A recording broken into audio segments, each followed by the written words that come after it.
മുൻ ടി20 ലോകകപ്പ് വിന്നിംഗ് ക്യാപ്റ്റനും ഇതിഹാസ ഓപ്പണറുമായ രോഹിത് ശർമ്മ അന്താരാഷ്ട്ര ക്രിക്കറ്റിൽ നിന്നും വിരമിച്ചേക്കും.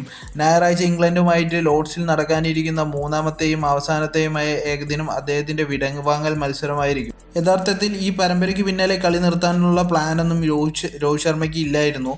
പക്ഷേ അജിത് അഗാർക്കറുടെ കീഴിലുള്ള സെലക്ഷൻ കമ്മിറ്റി ചേർന്ന് അദ്ദേഹത്തിന് വിരമിക്കാൻ നിർബന്ധിക്കുകയാണെന്ന് തന്നെയാണ്.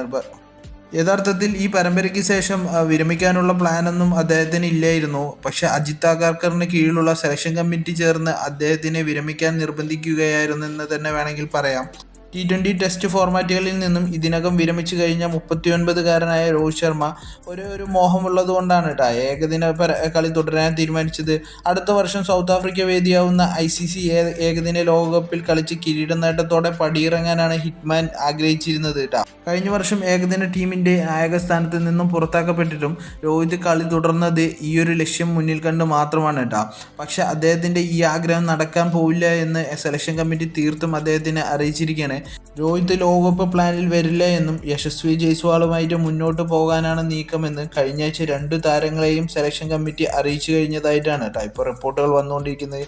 ഏകദിനത്തിൽ കുറച്ചു കാലമായി അവസരത്തിനായി കാത്തു നിൽക്കുന്ന യശസ്വി ജയ്സ്വാളും അദ്ദേഹത്തിന് ലോകകപ്പിന് മുൻപായിട്ട് ഒരുപാട് മത്സരങ്ങൾ കളിക്കാൻ ഒരുക്കാനാണ് BCCI തീരുമാനിച്ചിരിക്കുന്നത്.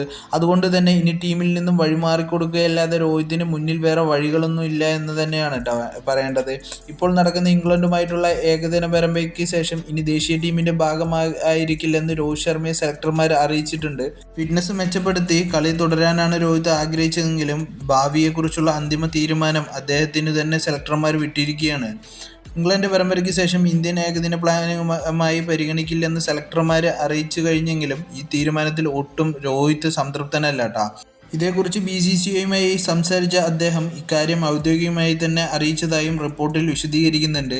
2024 ICC T20 ലോകകപ്പിൽ ഇന്ത്യയെ ജേതാക്കളാക്കിയതിന് പിന്നാലെയായിരുന്നു T20 ഫോർമാറ്റിൽ നിന്നും അദ്ദേഹം വിരമിച്ചത്. അതുകൂടാതെ കഴിഞ്ഞ വർഷം IPLനിടെ ഇംഗ്ലണ്ടുമായി ടെസ്റ്റ് പരമ്പരയ്ക്ക് മുമ്പ് റെഡ് ബോൾ ക്രിക്കറ്റ് ഫോർമാറ്റിൽ നിന്നും അദ്ദേഹം വിരമിക്കുകയുണ്ടായിരുന്നു. എങ്കിലും ഏകദിന കളി തുടർന്നുകൊണ്ടിരിക്കുകയായിരുന്നു. 2027 ലോകകപ്പിൽ നേടിയതിനു ശേഷം വിരമിക്കുക എന്നായിരുന്നു രോഹിത്തിൻ്റെ ഏക മോഹം. പക്ഷെ അത് നടക്കില്ല എന്ന് ഇപ്പോൾ സെലക്ഷൻ കമ്മിറ്റി അറിയിച്ചതോടുകൂടിയിട്ട് രോഹിത്തിൻ്റെ വിരമിക്കൽ പെട്ടെന്ന് തന്നെ ഉണ്ടാവുമെന്നാണ് ഇപ്പോൾ റിപ്പോർട്ടുകൾ വന്നുകൊണ്ടിരിക്കുന്നത്.